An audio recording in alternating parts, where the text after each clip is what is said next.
Sejam bem-vindos ao canal Mistérios. Se segurem e deixem o medo contagiar. Eu morava em um apartamento antigo.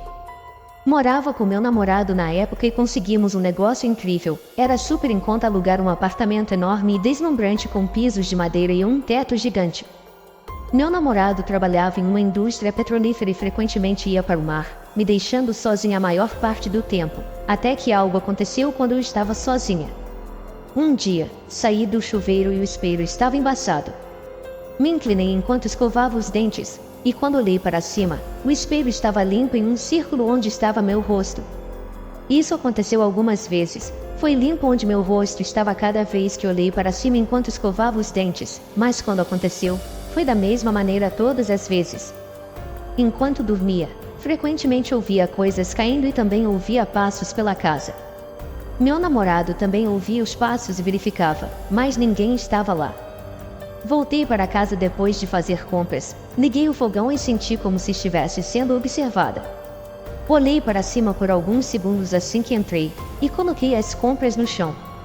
Olhei para cima e todas as portas do armário estavam de repente abertas. Fechei as portas e tentei recriar o acontecimento, mas não consegui. Ignorei, e voltei para guardar as compras tendo outro sentimento assustador. Olhei para cima e todas as portas do armário estavam abertas novamente a um ângulo perfeito de 90 graus. Enquanto eu estava de costas, todas as chamas ligaram no máximo. Todas as noites ouvíamos passos ou alguém andando lentamente de salto alto pelo corredor por horas. O apartamento ao lado do nosso tinha as paredes finas. Meu namorado pensava que o cara ao lado tinha uma mulher com ele, mas eu disse que nenhuma mulher usaria salto alto em pisos de madeira andando de um lado para o outro. Ela teria tirado os sapatos. Acontece que nosso vizinho trabalhava como enfermeiro à noite, e não estava em casa naquelas horas de qualquer maneira. Eu estava indo dormir um dia, mas estava com medo, então deixei a luz do corredor acesa. Ouvi os passos e estava com muito medo de dormir. Olhei para cima e vi um ser maligno, um homem, mas parecia metade homem, metade monstro, entrar pela porta do quarto, parar e se virar para mim.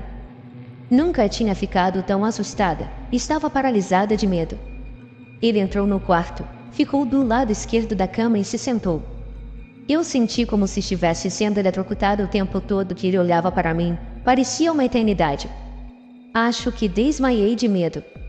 Acordei de manhã e entrei em pânico, senti como se algo tivesse acontecido, mas continuei tentando me convencer de que era apenas um pesadelo. Uma noite, meu namorado e eu estávamos assistindo um filme no escuro, quando ouvimos o som do assoalho de madeira rangendo. Ambos olhamos para ver, era uma mulher mais velha feia nos encarando. Nos olhamos e eu soube, ao olhar para ele, que ele também viu. Foi nesse dia que fui de pensar que estava paranoica, para viver com medo total. A parte mais aterrorizante foi quando nossa máquina de lavar louça quebrou e alguns homens vieram instalá-la. Um deles disse ao outro para se apressar, pois odiava estar naquele apartamento. Perguntei a ele o motivo, e ele disse que só falaria comigo do lado de fora. Contou que um serial killer morava no apartamento, matando mulheres da mesma idade e aparência semelhante. Ele se vestia como mulher, andava pelos corredores de salto alto. A polícia encontrou um corpo sem cabeça e procurou por toda a propriedade, incluindo o sótão, mas nunca encontraram. Encontraram vestígios de que ele morava lá em algum momento.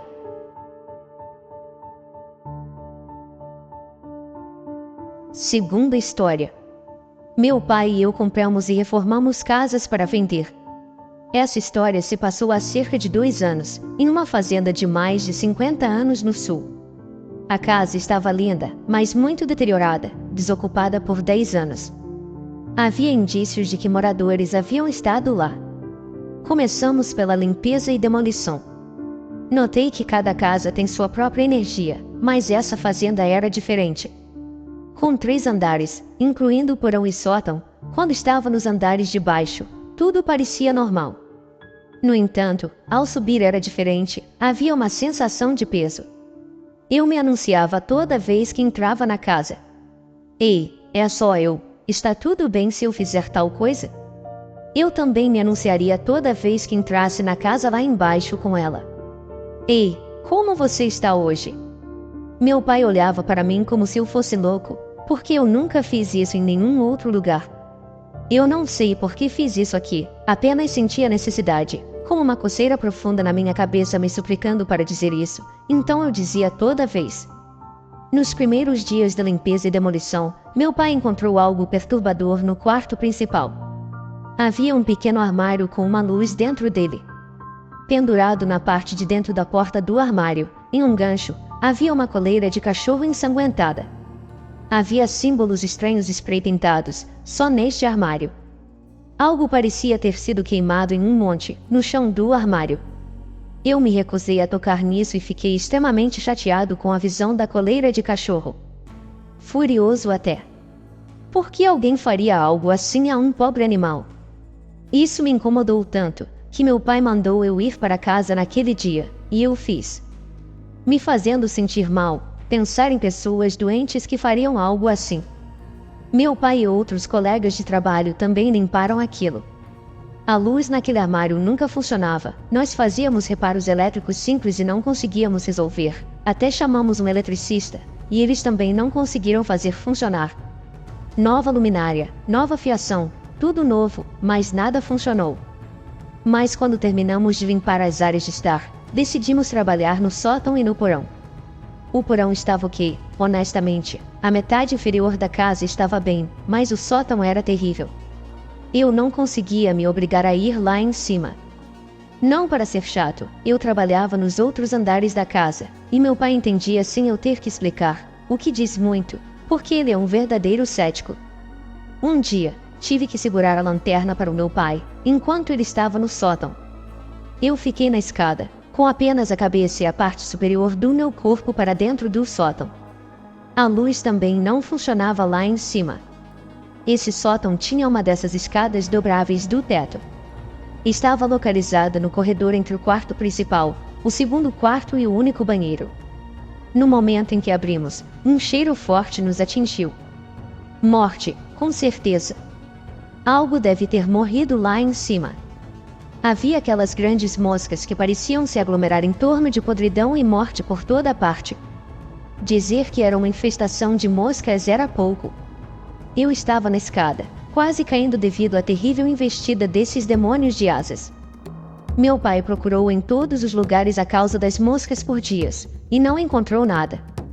Antes de vendermos a casa, finalmente conseguimos fazer as moscas irem embora. Depois de meses tentando, no entanto, quando o novo proprietário decidiu comprar a casa, as moscas continuaram voltando até hoje, quase 2 anos depois. Exterminadores e controle de pragas foram chamados, mas as moscas sempre retornam. Algo aconteceu no quarto principal depois que o armário foi limpo. Eu disse ao meu pai para enterrar a coleira do cachorro. Havia 3 janelas no quarto principal. As janelas da parede norte um dia, de repente, tinham 2 morcegos nelas, de alguma forma encaixados entre o vidro e a tela dessa antiga janela. Tentamos de tudo para libertar os morcegos sem machucar eles, mas eles permaneceram lá. Trabalhamos durante o dia, e como os morcegos são noturnos, pensamos que isso explicava por que nunca se moviam durante o dia. Quando voltávamos no dia seguinte, parecia que eles tinham se movido durante a noite, então sabíamos que estavam vivos. Depois de semanas, decidimos usar uma escada do lado de fora, e finalmente conseguimos que os morcegos saíssem. Eles nunca se moveram da tela da janela por semanas, mas um dia simplesmente desapareceram. Pensei por muito tempo que meu pai os tinha encontrado mortos, e os tinha jogado fora para não me chatear, mas ele falou que não tinha feito isso. Depois de concluirmos a casa e vendê-la, o novo proprietário alugou para outras pessoas. Os inquilinos se mudavam, ficavam por 1 mês ou 2, quebravam o contrato e saíam. Isso aconteceu várias vezes desde que terminamos. Após cada mudança, éramos contratados para fazer uma nova pintura, uma limpeza profunda, consertar alguns buracos ou qualquer outra coisa que fosse necessária. No entanto, a sensação na casa nunca mudava. Também devo mencionar que informamos o novo proprietário sobre a estranheza antes da compra. Meu pai é uma pessoa fria e não tem explicação para nada disso. Ele agora anuncia sua presença sempre que entramos na casa. Conhecemos todos os inquilinos que moraram lá em algum momento durante o período de aluguel deles. Todos pareciam pessoas normais, não do tipo que quebraria contratos sem motivo. Sinto que a casa precisa de uma purificação ou algo assim. Quem fez algo com aquele pobre cachorro? Que colhe o que plantou.